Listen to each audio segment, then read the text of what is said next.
Тројниот пакт или слободниот свет. Таа според непензионираните генерали е доктрината со која треба да се соочи јавноста. Поларизацијата за уставните амандмани според нив треба да доживее кулминација, па се да се турне до зидот и да се бира, како што тие сметаат, Цветковиќ Мачек или антифашистичкиот фронт. Ја да сум на место на раководството, ја би ги стел веднаш да се гласаат. И тоа ќе ви биде кој на 27 март 41 боле рат него пакт, и на 28 сите бегале од Београд, од Скопје и ги продавале куќите. Не разбирате? Тие што разбираат и нема да ги продадат куќите, ке треба да му ја мислат, и навистина е чудно кога политкомесарите имаат далеку поразлична визија за еднината на земјава од командантите. Тие исто така би не ставиле пред свршен чин, рудници или земјоделие. Па бирете вие што сакате. Како сакате вие?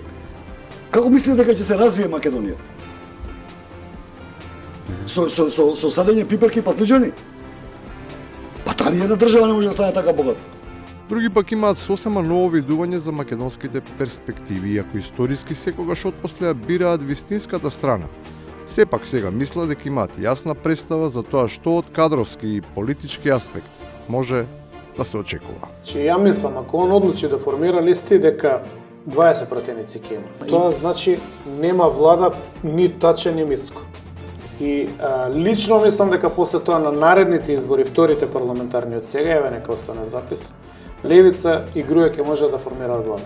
Нивните поранешни партиски сопартици и тие од групата Пребези сепак навестуваат дека нема да бидат такви камикази и очигледно бараат да се вратат во јатото, штом на сиот глас и на секаде глаголот за неприкосновеноста на браќата, поради кои и си одлетаа. 2020 година граѓаните можеа да одлучат да ми дадат на мене поддршка, јас да бидам лидер на опозицијата, и да му дадат на Мицкоски поддршка, биде он лидер на опозицијата. На мене ми дадоа не цели 3000 гласа, на него му дадоа не цели 300.000 гласа. И тоа е несразмерна разлика. Навистина несходството е големо, но е речиси истоветно со вратоломиите кои се случуваат на сцената. Но цената е висока, изгледа дека целта секаде и секогаш веќе е иста.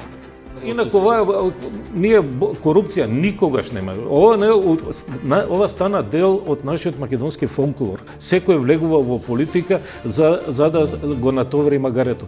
Никој не влегува затоа што од идеолошки, сите викаат влегувам во политика за да помогнам утре сабајле.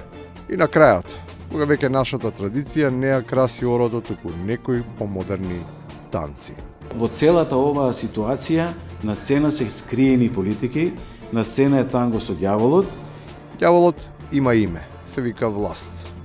А за да си игра танго со него, мора да се одзива на зборот кеш.